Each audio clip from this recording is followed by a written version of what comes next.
전체적인 줄거리를 요약하면 이렇습니다. 다윗이 이스라엘의 주변에 있는 여러 나라들을 차례로 정복하는 내용이 오늘 나옵니다. 블레셋, 모압, 수아, 아람, 그리고 에돔을 쳐서 제압하고 그 땅에 이스라엘 군대를 주둔시켜서 다스리게 했으며 그 나라로부터 조공을 받는, 그래 속국으로 삼는 그런 강대국으로 만들었습니다.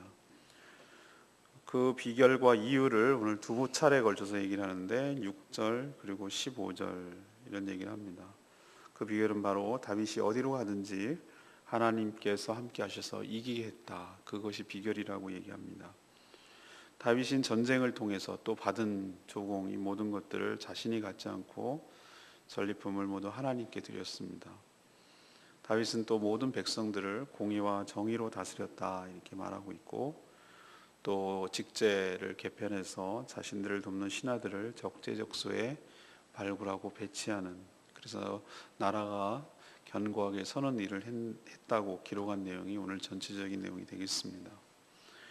오늘 이 말씀 사무엘하 8장을 통해서 3000년의 갭을 뛰어넘어서 이 땅에 살아가는 우리들에게도 하나님은 이 말씀을 통해서 하시고자 하는 얘기가 있는 줄로 믿습니다. 그 첫 번째가 1절에서부터 6절까지 말씀을 근거로 하나님께서 도와주셔야, 하나님이 도와주셔서 승리하게 하실 줄로 믿습니다. 하나님은 이미 어제 그제 우리 월요일 화요일 통해서 하나님과 언약을 맺었다고 말씀드렸죠. 주일 설교가 끝났습니다. 그래서 저희 교회 홈페이지에 이미 올렸는데 주일 설교 본문이 지난 월요일 화요일 본문입니다. 다윗의 언약에 대해서 이야기할 거고요. 그 내용을 잘 살펴보면 알겠지만 언약의 내용에는 다양한 내용이 포함되어 있습니다. 모두 축복이고 은혜죠. 그 중에 하나가 뭐냐면은 다윗이 어디로 가든지 모든 원수들을 멸하게 하시고 다윗의 이름을 위대하게 만들어주겠다. 이것이 언약의 내용에 포함되어 있습니다. 7장 9절에 그 내용이 명시되어 있습니다.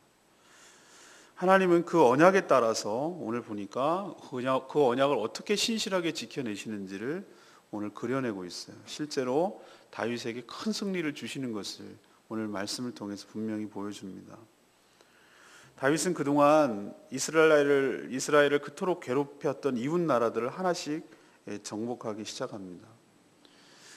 이스라엘이 왕정 국가가 되기 전에는 사사 시대거든요. 출애굽 이후에 가나안에 들어와서 약 400년, 한 500년 가까이 사사가 다스렸어요. 사설은 judgment, 재판관이거든요. 그래서 임시직이에요. 그래서 그 사사기 사이클이라고 그러잖아요. 이스라엘 백성들이 범죄하면 주변 나라들이 침공해서 괴롭히고, 또 하나님께 부르짖고 기도하고 회개하면 사사를 일으켜서 구해내시고, 그리고 그 또 지나면 또 잊어버리고 죄를 짓고, 뭐 이런 것이 계속 반복되는 것이 사사기의 역사예요. 자기 소견대로 하는 거예요. 그래서 마지막 사사라고 할 수 있는 사무엘이 자기들이 뭐라고 그래요? 이스라엘, 우리도 왕 주십시오.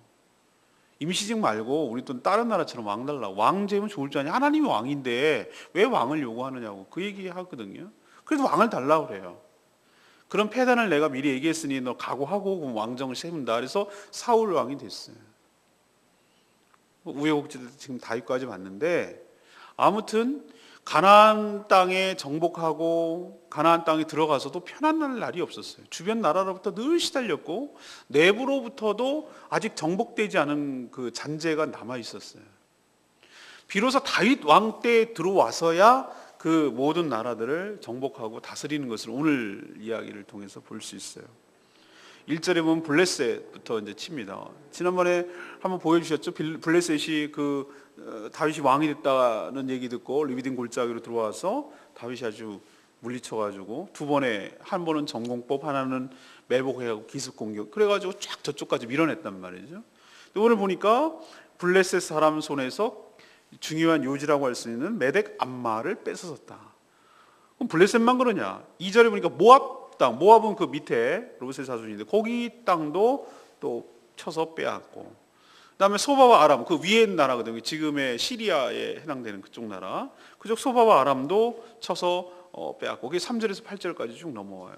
그리고 마지막에 그 에서의 후손이라고 할 수 있는 옆구리, 지금으로 보면 그 남쪽에 있는 그 에돔이거든요. 에돔도 13, 14절에 보니까 쳐서 승리를 거두는 모습을 보여주고 있습니다. 그리고 다시는 그들이 이스라엘을 덤비지 못하도록 어떻게 했죠? 모든 군사들을 다 제거하고 말 같은 경우는 어떻게 했습니까? 힘줄을 끊었어요. 힘을 못 쓰도록.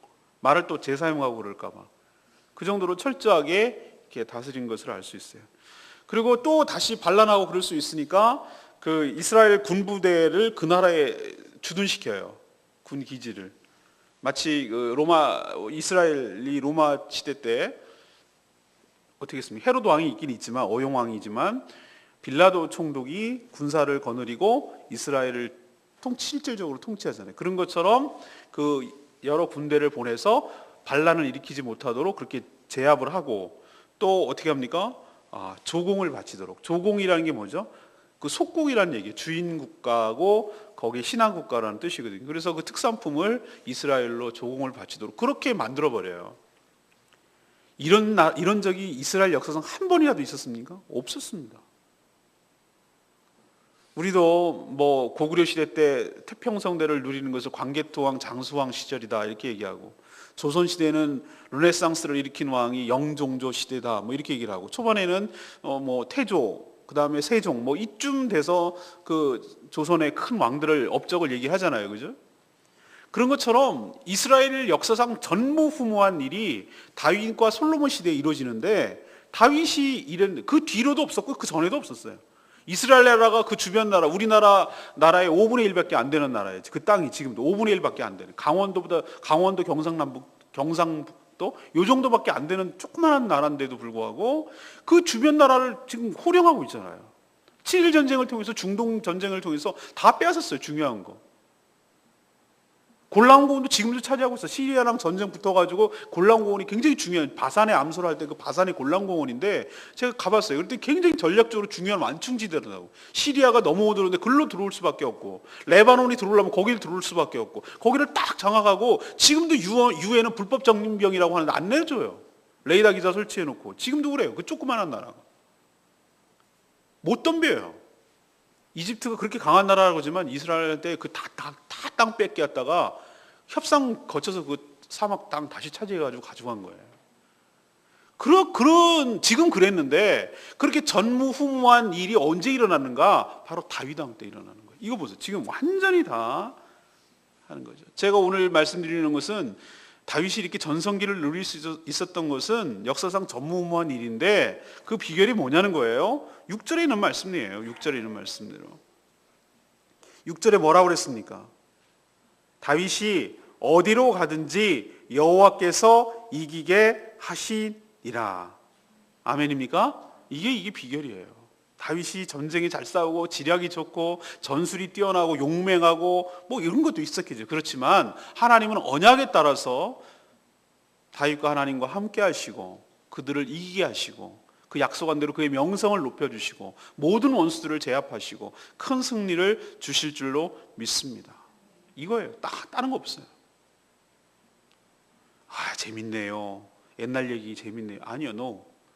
제가 말했죠. 이번 주일날 말씀드릴 거예요.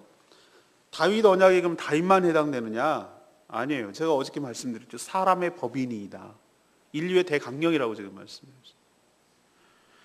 새 언약, 신약에 따라서 예수 그리스도와 더불어 우리와 하나님께서 언약을 맺어주신 줄로 믿습니다. 언약은 다윗보다 더 파격적이에요. 다윗은 이렇게 함께 해주신다고 그랬지만 우리는 하나님의 자녀로 삼아주신 줄로 믿습니다. 관계가 훨씬 더 진전된 거예요. 우리를 하나님의 자녀로 삼아주신다는 거예요. 자녀로 삼는다는 얘기는 뭐냐면 싫어도 버릴 수가 없어요. 자녀는 끝까지 책임지는 줄로 믿습니다. 자녀는 버릴 수가, 하나님의 반열에 올려놓고 하나님의 수준까지 끌어올릴 생각을 하시는 거예요. 하나님과 더불어 또 함께 살고 하나님의 모든 것들을 그 유업으로 받도록 하실 계획까지 세워놓으셨어요. 그러니까 언약이 굉장히 더 진전된 거예요. 우리와 하나님이 언약을 맺은 근거는 예수 그리스도의 보혈인 줄로 믿습니다. 예수 그리스도를 믿는, 피가 항상 있어야 된다고 말씀드렸죠. 언약에는 항상 피가 따른다고 그랬어요. 예수 그리스도의 보혈로 우리가 그 이름을 믿는 자, 예수 그리스도 영접하는 자는 하나님의 자녀가 되는 권세를 주신 줄로 믿습니다. 지난 15일 날 지난 주일날 뭐였습니까? 성령 강림절이었어요. 우리가 예수 그리스도를 믿어서 하나님의 자녀가 되었고 하나님과 그 언약의 피로 맺어진 언약 관계라는 것을 뭘로 증명합니까? 우리 안에 계신 성령이 계시다는 것으로 증명하는 거예요. 이것보다 더 분명한 확증이 어디 있어요? 그래서 우리를 보고 뭐라 그러냐면은 인쳤다, 구원을 인쳤다, 도장 찍었다. 그 도장 찍었다는 표현을 성령께서 우리와 함께 하시는 것을 도장 찍은 걸, 불도장을 찍었다고 그랬어요. 불도장. 예수 그리스도의 십자가의 불도장을 찍은 줄로 믿습니다. 그렇다면 그 얘기가 뭐냐?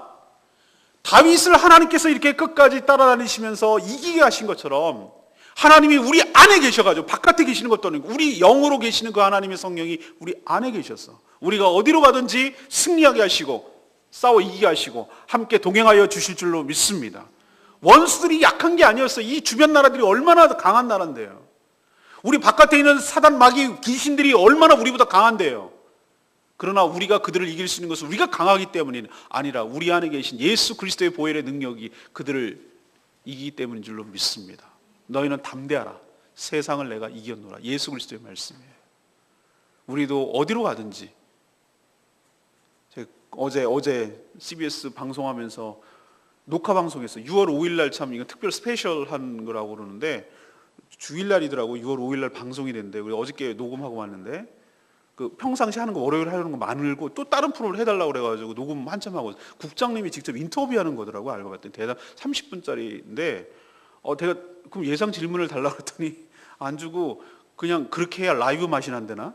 그래서 갑자기 막 질문하는데 당황했어요. 국장님 뭐라고 그러냐면 그게 당황할 일도 아니에요. 사실 목사님께서 평상시에 그 마음에 갖고 있는 말씀은 뭡니까? 목사가 당연히 얘기를 해야 되는데 순간 물어보니까 하얘지는 거예요.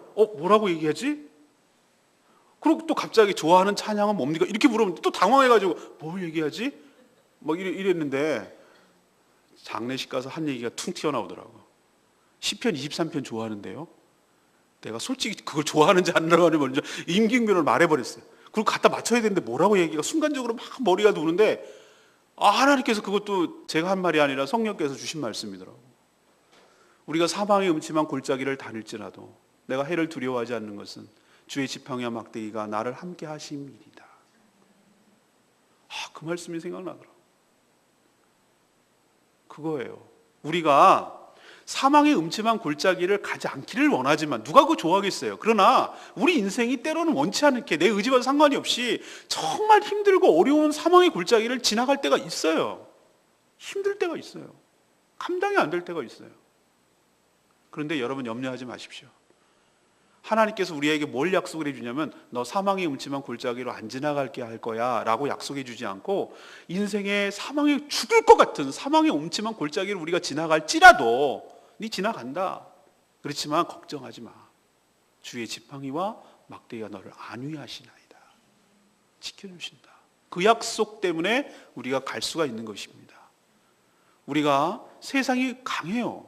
세상 사람들이 속이는데 능하고 더 파워도 세고 우리를 막 이렇게 압박해 오는 거 우리는 정말 양같이 약해요. 무기도 없고 우리 뭘 내세울 게 있어요. 그러니까 아버지하고 하나님 앞에 와서 엎드리는 것밖에 없어요. 아버지하고 해야지 뭐 어떡하겠어요. 우리가 뭘로 이기겠어요. 그들을 이 힘으로 이기겠어요? 지혜로 이기겠어요? 권력으로 이기겠어요? 뭘로 이기겠어요? 아버지하고 하나님 앞에 찾으면 내 뒤에 계시는 그 든든한 아버지께서 우리와 함께 하셔서 이기도록 승리하도록 도와주실 줄로 믿습니다. 이뻐서 우리가 뭘 잘해서 천만의 말씀. 다윗과 언약을 맺으신 하나님이 언약대로 해주시는 것처럼 우리와 언약을 맺으신 하나님께서 우리가 자녀이기 때문에 우리가 뭘 한 것과 상관이 없이 자녀이기 때문에 아버지로서 책임을 다하시는 그 아버지 신뢰하시는 저와 여러분 되기를 소망합니다. 두 번째 얘기는 7절에서 14절 말씀이에요. 우리도 하나님께 받은 은혜에 감사드려야 된다고요. 전쟁에서 승리하면 생기는 게 뭐죠? 포로도 생기고 전리품이 생겨요. 사람도 포로로 끌려와서 종으로 삼고 각종 보물들 다 가져오고 지금처럼 무역이 활발한 우리나라는 무역으로 먹고 사는 나라인데 그죠? 뭐가 있어 우리나라가 가공해서 수출해가지고 먹고 살고 그렇게 하잖아요. 그러면 옛날에는 어떻게 했는가? 지금처럼 무역이 활발하지 않을 때는 전쟁을 통해서 전리품을, 물론 지는 쪽에서는 완전히 all or nothing이잖아요. 다 아니면 도 아니면 모잖아요, 그죠? 뺏기는 입장에서는 기가 막히지만 원래 그런 거죠. 뭐 승리하는 쪽에서는 다 갖는 거예요, 다 갖는 거. 그래서 전리품이 나라 경제에 활력을 주고 부유하게 되는, 좀 표현이 뭐합니다만 강도 같은 일이죠. 그래서 부유하게 되는 게 비결이었어요. 오늘도 보니까 다윗이 전쟁을 통해서 승리를 거두니까 전리품이 엄청 많이 생겼어요. 하닷 에셀 왕, 저쪽 북쪽이죠. 그 신복들이 가졌던 금방패, 뭐 금방패가 강하냐, 뭐 금방패가 금속적으로 강하냐, 그렇지 않은 것 같아요. 금이 강합니까, 여러분 보면? 순금 뭐 물렁물렁하잖아요. 오히려 더 합금이 더 강하지, 철이 강하지. 그렇지만 금방패는 뭘까? 우리가 그만큼 부유하다. 우리가 뭐 이런 걸 어떤 과시하는 거잖아요. 그것도 어떻게 했죠? 뺏어 갖고 왔어요. 이겼으니까. 또 많은 놋도 생겼어요. 놋이 요즘도 말입니다. 고물상 아저씨들이 제일 눈을 부리를 밝히고 제일 오늘 아주 대박 터졌다 그런 날은 뭐냐면 놋 건지는 날이에요. 아저씨들이 신문 종이 해봐야 그 돈 안 돼요. 진짜 비금속 이거 하나 건지면은 뭐 하나 건지 그날 막 이 표정 관리가 안 돼. 너무 좋으셔가지고 그만큼 비싸요. 동이 얼마나 비싼데요. 육지 가서는요 세상에 그 동을 갖다가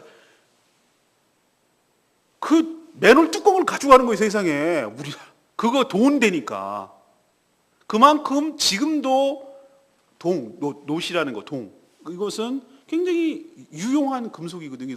녹이 안 쓰니까 수도 파이프를 쓰잖아요. 그것을 또 생겼어요. 그리고 소바와 갈등 관계에 있었던 하맛 왕이 자기 대신에 다윗이 소바를 물질러 준 거예요. 그러니까 고맙다고 자기 아들 보내가지고 각종 금그릇, 은그릇, 녹그릇 또 가져왔어요. 선물로 갖고 온 거죠. 그리고 이거 모든 것들은 다 보면은 다윗이 가져도 무방한 것들이잖아요.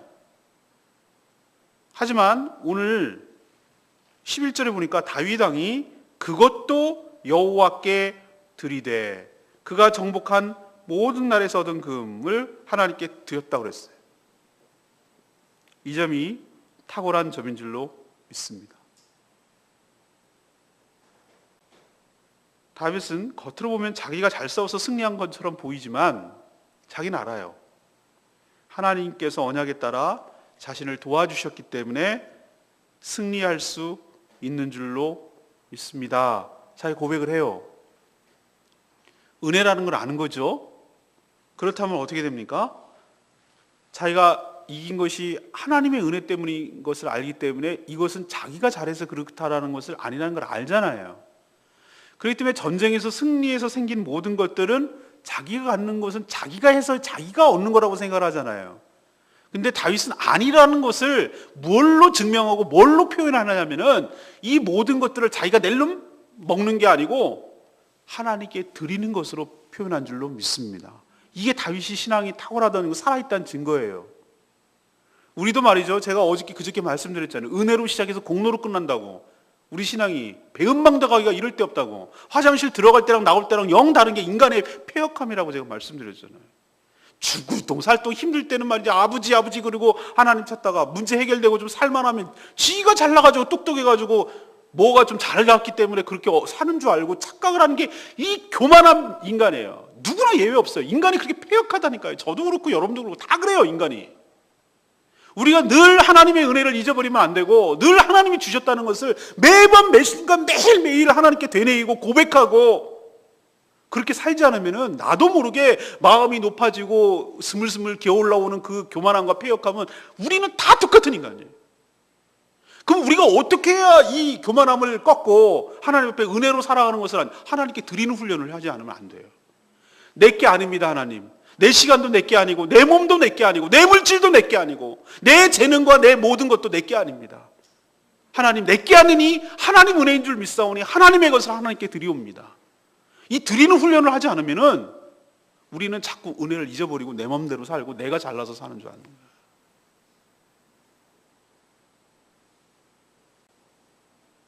제가 이것을 비단 헌금만 갖고 얘기하는 건 아닙니다.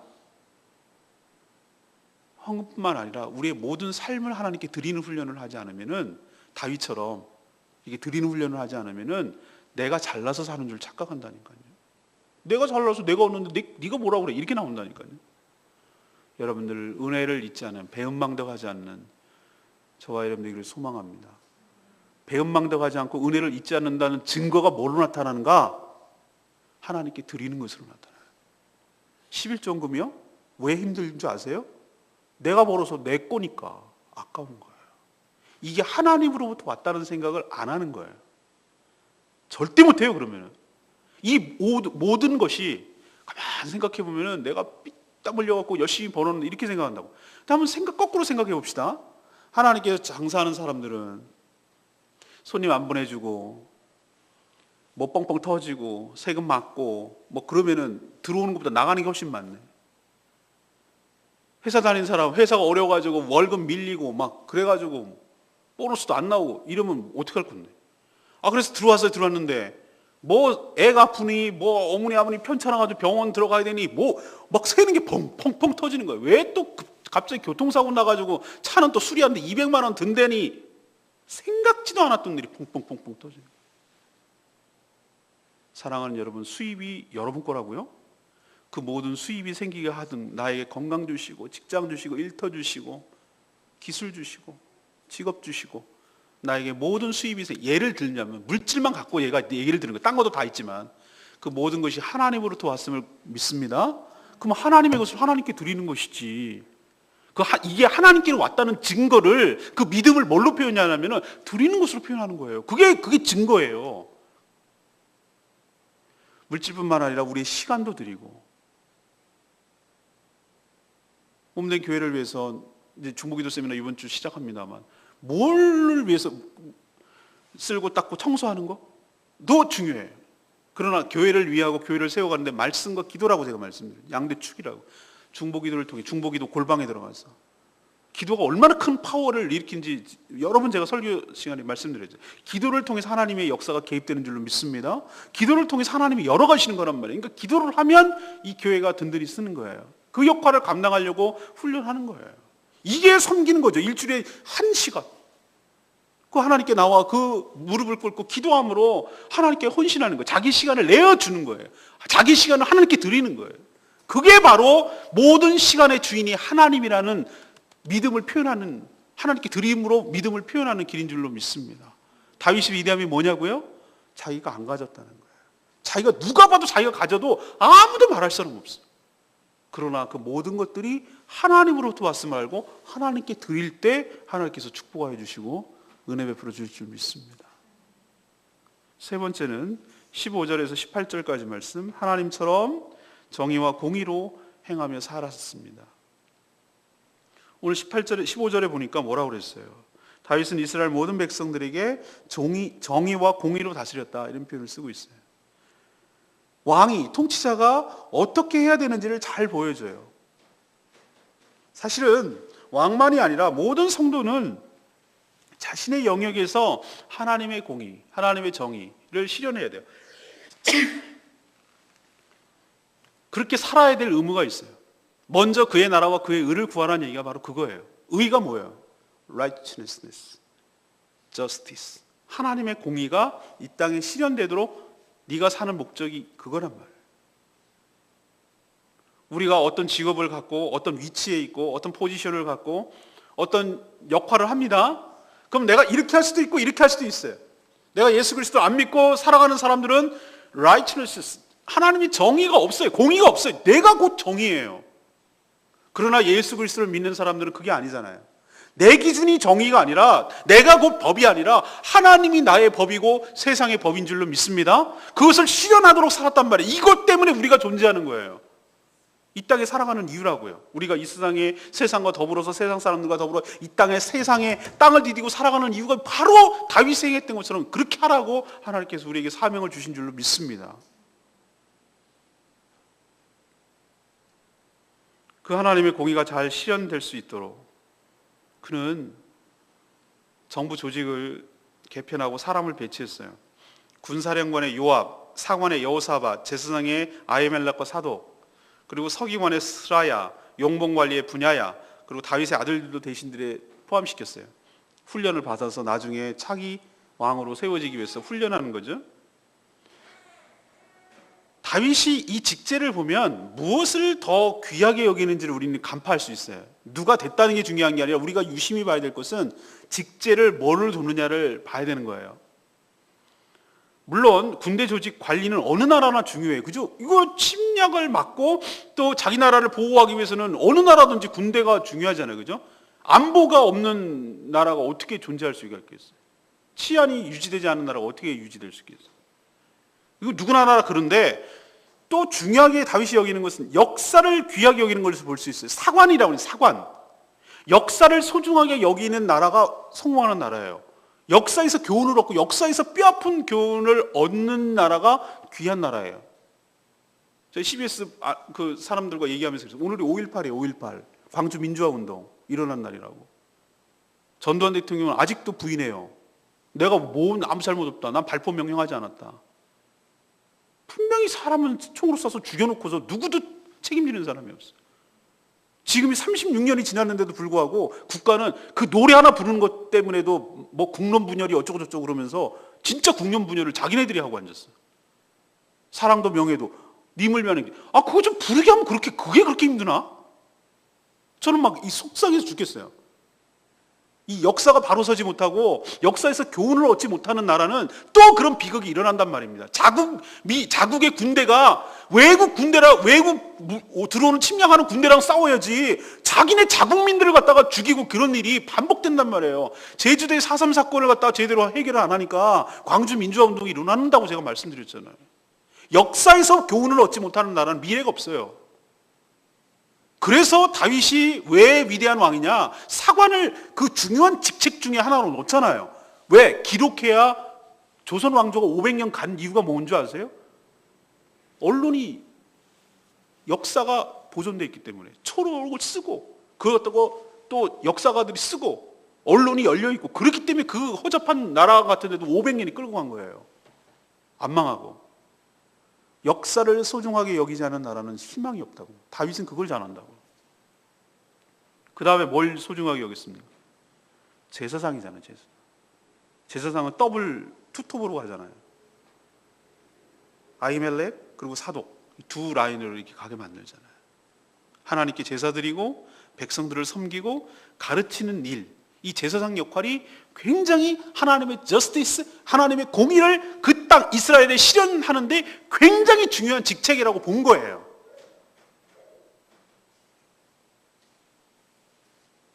이 땅에 하나님의 공의가 실현되기 위해서는 어떻게 되겠습니까? 하나님의 종들이, 저 같은 하나님의 종들이 말씀으로 바르게 세워야 될 줄로 믿습니다. 회개하는 거예요. 하나님 앞에. 수많은 이단들이 신천지니 뭐니 안상홍이니 뭐니 구원판이 저렇게 다 뺏기는데 정말 막 억장이 무너지는 것이 왜 그럴까? 왜 이렇게 취약할까? 생각해 봤더니 제대로 안 가르쳤으니까. 말씀을 제대로 가르쳤어야 되는데 맨날 그냥 전도나 하라고 그러고 뭐 사람만 끌어모으려고 이렇게 했으니 펑펑 넘어가는 거예요. 그리고 교회의 부흥이 목적이 돼버렸어요. 큰 건축을 세우는 게 목적이 돼버렸어요. 이 땅에서 하나님의 저스티스, 공의를 실현하면서 바르게 살아가는 것이 어떤 것인지를 안 가르쳐줬어요. 그래서 영향력 있게 그 사람으로 인해서, 그 한 사람이 거기에 존재함으로 인해서 그 주변이 하나님의 공의가 실현되고 하나님의 정의가 무엇인지를 주변 사람들이 깨닫게 하도록 살아가는 힘과 능력을 어떻게 해야 되는지를 가르치고 훈련을 시켰어야 되는데 그걸 안 하니까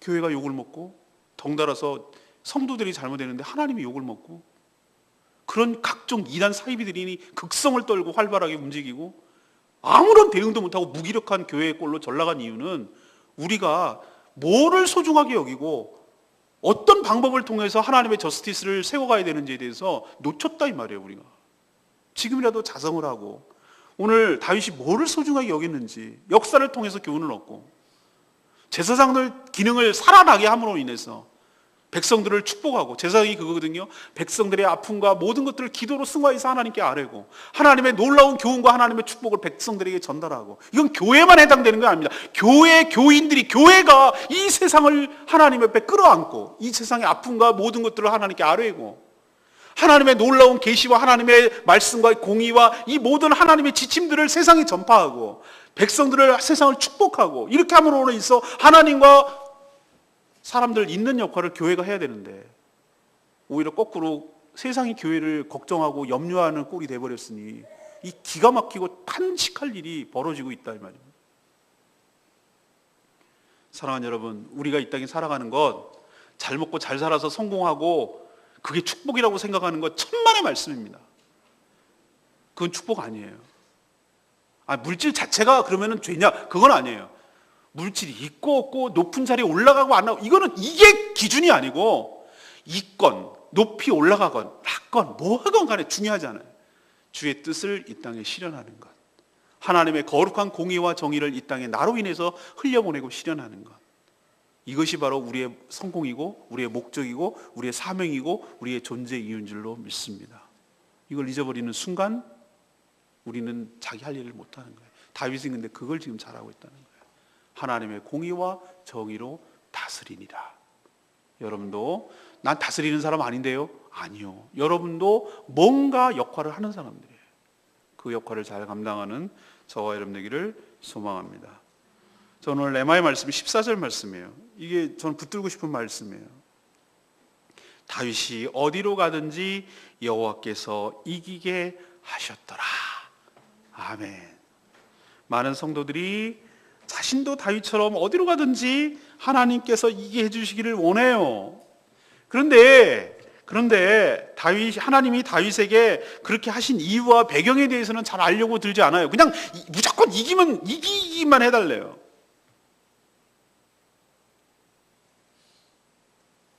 간간히 소개되는 다윗의 모습을 보면 그가 왜 하나님의 은총을 받았는지 알 수 있어요. 지난 주일날 설교 말씀드렸지만 다윗은, 우리는 자꾸 이기고 승리하고 다 빼앗고 다 차지하고 이것만 생각하는데 그 배경, 그 사람이 어떤 사람인지 알잖아요. 그는 훌륭한 예배자였어요. 하나님 앞에서 정말로 진심으로 어린아이처럼 예배하려고 했어요. 누구보다도 하나님을 먼저 생각하잖아요. 자기는 이렇게 궁에서 하는데 하나님은 저렇게, 어쨌든 그 마음은 귀하잖아요. 하나님이 안 들어주셨지만. 그리고 자기가 갖는 것 다 갖지 않고 하나님께 감사와 영광을 돌릴 줄 알았어요. 그래서 하나님이 다윗을 보고 마음에 합한 자라고 그랬어요. 그렇기 때문에 잘 될 수밖에 없어요. 어디로 가든지 승리할 수밖에 없고 이길 수밖에 없어요. 여러분도 다윗과 같은 축복이 여러분 삶 가운데 함께 하시기를 축복합니다. 오늘 제가 세 가지 말씀드렸어요. 넘버 원, 하나님이 도와주셔야, 하나님의 은혜를 주셔야 우리도 승리하게 될 줄로 믿습니다. 우리 힘으로 싸우는 거 아닙니다. 하나님이 도우시고 하나님이 함께 하셔야 우리가 승리할 수 있다고요.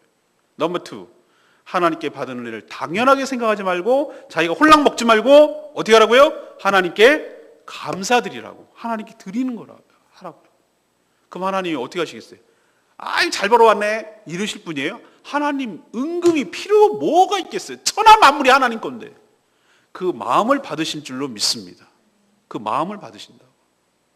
세 번째, 넘버 3, 하나님께서 하나님처럼, 다윗처럼 우리 이 땅에 하나님의 공의와 정의를 실현하며 살아가는 저와 여러분 되기를 소망합니다. 오늘 말씀 붙들고 기도하기 전에 우리 아까 불렀던 찬양 120장 부르고 기도하겠습니다. 찬양지 120장, 기뻐하며 승리의 노래를 부르리. 120장입니다. 힘차게 우리 오늘도 우리에게 승리를 주신 하나님을 오늘 말씀 생각하면서 부르겠습니다.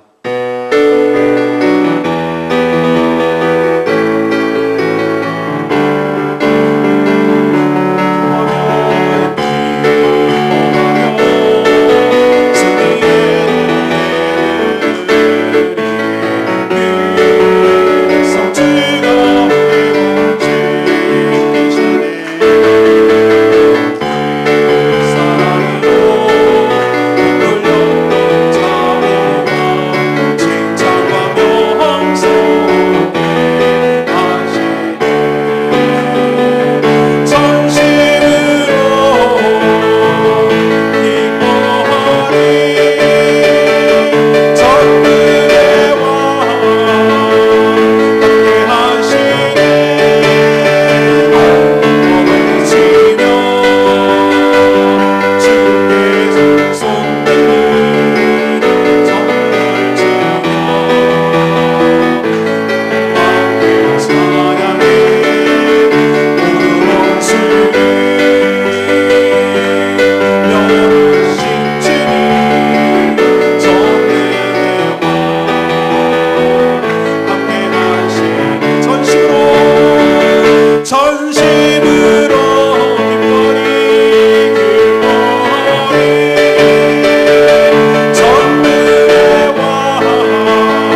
있는 줄로 믿습니다. 우리의 모든 원수를 멸하시고 우리를 승리를 주신 하나님을 찬양하기를 원합니다. 하나님, 이 시간에 우리에게 다윗과 같은 승리를 주시옵시고, 하나님 다윗과 같이 하나님의 은혜에 감사하게 하여 주시옵시고, 하나님의 공의와 정의를 실현하는 삶을 저희 인생 되게 달라고 다 같이 주여 외치며 하나님께 통성으로 기도하는 나옵니다. 주여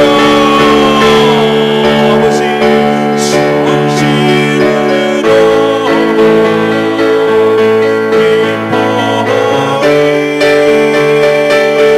전능의 왕 함께 하시네 기뻐 외치며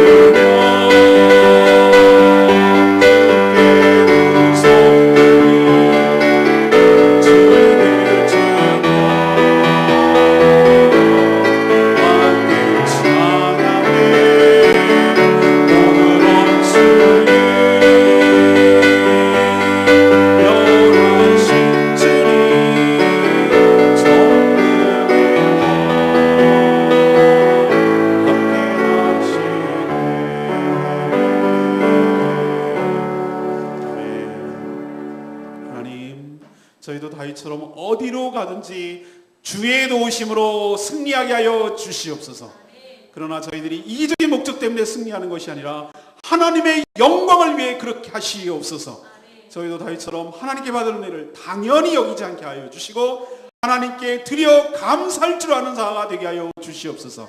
저희의 삶을 통해서도 하나님의 공의가 이 땅에 실현되기를 원하나이다. 무엇보다도 하나님을 사랑하며 하나님 앞에서 참된 예배자로 서게 하여 주시옵소서. 하나님 중심, 말씀 중심, 교회 중심의 삶이 우리의 신앙의 기본이 되게 하여 주시옵소서.